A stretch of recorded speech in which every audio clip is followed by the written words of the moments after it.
Screen पे नजर आएंगे। Ajay ji hi, good morning sir. Good morning sir, good morning. Ajay sir, गजब मूव आ रही है।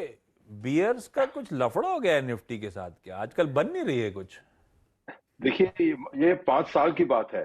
पिछले 5 साल में आप देखेंगे तो शॉर्ट्स को मार्केट के अंदर में या बेरिश को जो शॉर्ट सेल करते हैं उनका सबका प्रॉब्लम रहा है मार्केट में। बिकॉज सिंपल फैक्ट ये है कि आज की तारीख में भी बायर्स की लिक्विडिटी ज्यादा है, सेलर्स की कम है। और देयरफॉर आप यूएस में भी देखेंगे क्या हो रहा है। शॉर्ट सेलर्स को क्या हुआ था लास्ट 1 साल के पीछे, 2 महीने को अगर छोड़ दें, थोड़ा सा गैप 2 महीने का छोड़ दें, तो उसके हिसाब से आप देखेंगे कि short selling has not been a good idea. काफी अब 2-5 साल से हो गया है और लिक्विडिटी तो चलती जा रही है लगातार। बिकॉज आप ये देखिए, आज भी निवेशक तो बाजार में पैसा, आपके पास 10 सवाल शायद ये आते होंगे कि कहाँ इन्वेस्ट करें, शायद एक आता होगा कहाँ बेचें। तो इसका जवाब क्या? अच्छा, दूसरे कल सुबह हम लोग अजय सर चर्चा कर रहे थे, बहुत अच्छा, बहुत पावरफुल पुल बैक। और उसमें अब इसका कोई मायने है नहीं है, लेकिन लोग उस कन्विक्शन के लिहाज से जानना चाहते हैं कि कोई ये बियर मार्केट ही चल रहा है, एक पावरफुल पुल बैक रैली है, या ये सब हम डिनायल मोड पे हैं, ये मोमेंटम बहुत स्ट्रांग है और हम नई चाल पकड़ ली है। इस पुल बैक, ये 15,200 से ऑलमोस्ट 18,000 की जर्नी को आप कैसे देख रहे हो? देखिए, हम तो बड़ा सिंपल देख रहे हैं कि ये पूरी जर्नी जो है, एफआई सेलिंग से गिरना शुरू हुआ मार्केट और एफआई बाइंग पे वापस बाजार आ गई। तो बड़ा सिंपल बात है कि फंडामेंटल तो रहे, चेंज हुए, इन्फ्लेशन आया, ये भी आया, उसके कारण काफी लोग पैसा भी ले गए। बट द थिंग इज कि अब जो सिचुएशन है कि लिक्विडिटी वाइज, फंडामेंटल एक मिनट छोड़ दें, लिक्विडिटी वाइज मार्केट में इतनी स्ट्रेंथ है कि आपने देखा इस महीने के अंदर में करीब करीब 46,000 करोड़ की डील भी हुई है। और ये भी इन्वेस्टर देखना चाहिए कि कुछ फंड अपना प्रॉफिट भी बुक कर रहे हैं। आप देखिए केकेआर ने अपना प्रॉफिट बुक किया, ठीक है, नया फंड आया, वो 5 साल का साइकिल शुरू करेगा। बट ये भी देखिए कि लगातार जितने बड़े पी फंड हैं वो प्रॉफिट बुक कर रहे हैं। मतलब हमारे लिए भी, इन्वेस्टर्स के लिए भी है कि अगर आप इस रन में आपके वीक कैंडिडेट जिसकी स्ट्रेंथ कम थी बट बढ़ चुके हैं, उनका प्रॉफिट नहीं बुक कर रहे हैं, तो अपने आई थिंक पोर्टफोलियो के साथ में अब जास्ती कर रहे हैं। दूसरा बात है, इस यूफोरिया पे अब खरीदना, यू नो, जैसे आप लोग कहते हैं फोमो इफेक्ट है। आप अब लिक्विडिटी आप चेस कर रहे हैं मार्केट को। मार्केट को चेस करने में कभी रिटर्न नहीं आई है। आप वो चार्ट हमेशा देखते रहते हैं कि 30% बढ़ा, 40% बढ़ा, बट वो क्यों बढ़ता है? बिकॉज आपने लोज पे शेयर लिए हुए। इस बाजार में जो शेयर ले रहा है उसके लिए बहुत बड़ी कंपल्शन होनी चाहिए। क्यों इस मार्केट पे इस प्राइस पे ले रहा है? बिकॉज मार्केट बहुत रीरेट हो गई है फंडामेंटल की वजह से। 40 to 50% इंक्रीज प्राइस हुआ है कई शेयरों का मार्केट के अंदर में।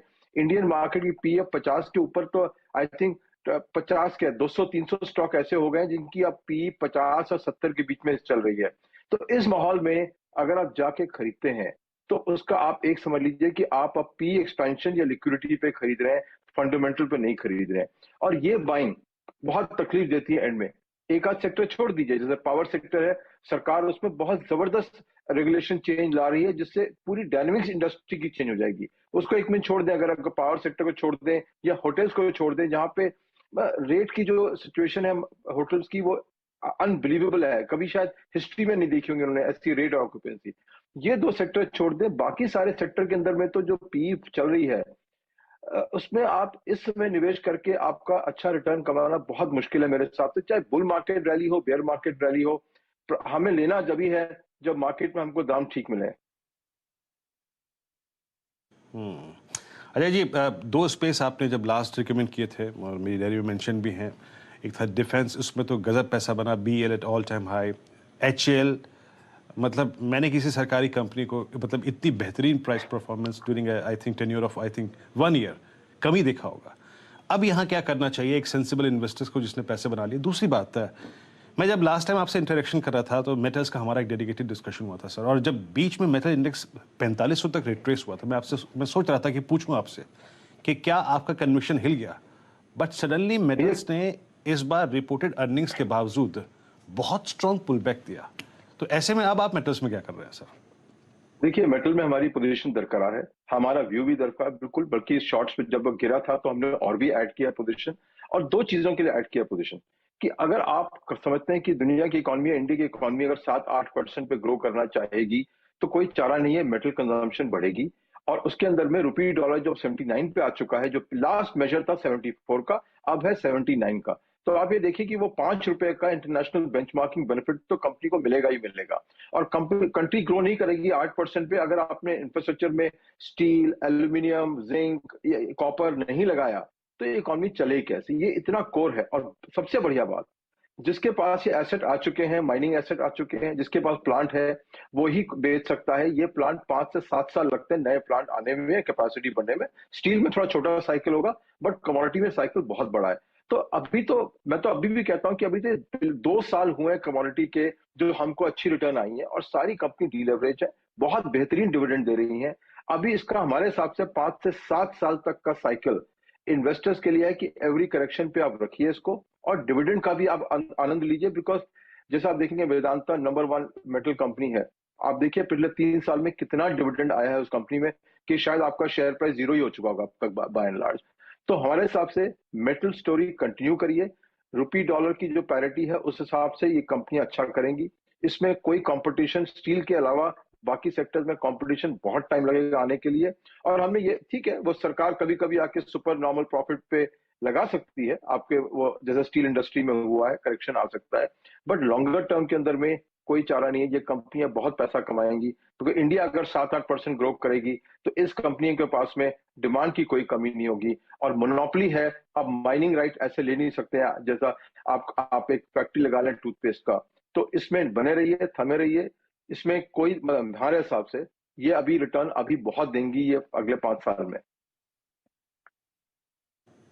जो मेटल्स में अजय जी का कन्विक्शन अभी भी बहुत स्ट्रांग है, और वाकई आई मीन मेटल्स ने जो वो 4500 से आज 5936, आई मीन 1500 पॉइंट का पुल बैक दिया।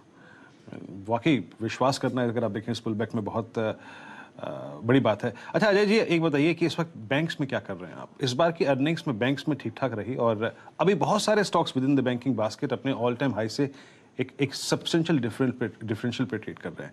इस बार बाजार सरकारी बैंकों में इंटरेस्ट दिखा रहा है। SBI floating at all time high, Canara bank BOB में फिर थ्रस्ट जनरेट होते हुए। आपकी बैंकिंग में चॉइस क्या है इस वक्त सर?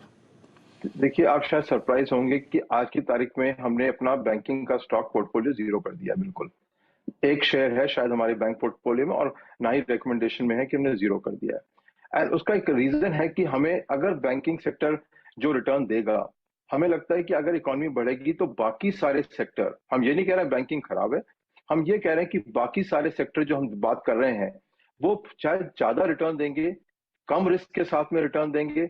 और देयरफॉर हमने तो अपना बैंकिंग पोर्टफोलियो ऑलमोस्ट 0 करके एलोकेशन हटा दिया वहां से, बिकॉज परफॉर्मेंस भी रहेगी तो रेस्ट सेगमेंट से आपकी ये नीचे रहेगी। तो रही बात परफॉर्मेंस की बैंक की, आप देखेंगे ऑपरेटिंग लेवल पे सारी बैंक अब स्ट्रगल कर रही हैं, बिकॉज डिमांड कितनी है। अब सब बैंकें रिटेल लोन की तरफ चल पड़ी हैं, सब ने 30-30% रिटेल ग्रोथ किया है। जब जब जब हमने दुनिया में देखा इन्फ्लेशन बढ़ता है, ईएमआई बढ़ती हैं, 6 से महीने से 2 साल के लैग के अंदर में पर्सनल लोन्स की डिफॉल्ट बढ़नी शुरू हो जाती हैं। बिकॉज पहले 6 महीने तो आपने उस समय होगा ना, फ्रॉग जब गर्म पानी में होता है तो कम लगता है, उसको निकलता नहीं है, जब तक पानी खोलता है तब तक बहुत देर हो चुकी होती है। तो उसी हिसाब से रिटेल जो अपना बोरोवर है, रिटेल बोरोवर, जब इन्फ्लेशन उसको बाइट करता है, उसकी नॉर्मल कंजम्पशन बढ़ती है और ईएमआई भी बढ़ती है साथ में, और ईएमआई कस के बढ़ती है साथ में। तो उसके बाद में जब प्रॉब्लम आती है, तो हमने इसलिए अपना उसको बैंकिंग का नेगेटिव कर दिया, स्टैंड 0 कर दिया। नेगेटिव तो नहीं कहेंगे, 0 कर दिया है कि उसकी डिमांड इतनी नहीं है जितनी हम समझ रहे हैं। हर बैंक कहती है हम 20% ग्रो करेंगे, इकोनॉमी ग्रो करेगी 6%। मुझे समझ नहीं आता हर बैंक 20% कैसे ग्रो कर सकती है। दूसरा, personal loan highly risky segment है, वहां के अंदर में आपको बैंक जो भी जा रही हैं वो क्या रिस्क लेके जाएंगी वो पता नहीं। पीएसयू बैंक खासकर, जिनका कोई एक्सपीरियंस नहीं है पर्सनल लोन्स का, कोई रिकवरी का एक्सपीरियंस नहीं है, उनका कोई माने नहीं रखता कि वो इस इंडस्ट्री में आए। अब वो भी चल पड़ी है इसके इंडस्ट्री के अंदर में आप लोन देने के लिए। लोन देना बड़ा आसान है इस मार्केट में, आप जानते हैं, आपने अमेजोन दबाया, वो कहता है कि आप लोन ले लीजिए मेरे से, उसको वापस करना भी तो बड़ा मुश्किल होता है। तो उस हिसाब से हमारा जो है कि demand of banking industry, competition बहुत हाई हो चुका है बैंकिंग इंडस्ट्री के अंदर में, और जो रुझाव है उनका पूरा रिटेल की तरफ से, जो इन्फ्लेशन पे 3 फैक्टर हैं जिसके कारण हमने ये कॉल लिया है कि बैंकिंग में 0 कर देंगे, बाकी सेक्टर्स में एलोकेट करेंगे फंड्स को। Ajay sir, thank you so much, बहुत बढ़िया व्यू। देखिए, आमतौर पे Thank हर्ड you. मेंटालिटी सब बैंक्स फाइनेंशियल्स की बात करते थे। अजय सर ने आपको क्या बढ़िया तरीके से चाक्षु खोल दिया दिमाग के, कि अगर ये इस तरह से ग्रो करेंगे तो जिनको लेंड करने वाले होंगे वो पॉकेट्स कितनी बढ़िया परफॉर्म करेंगे।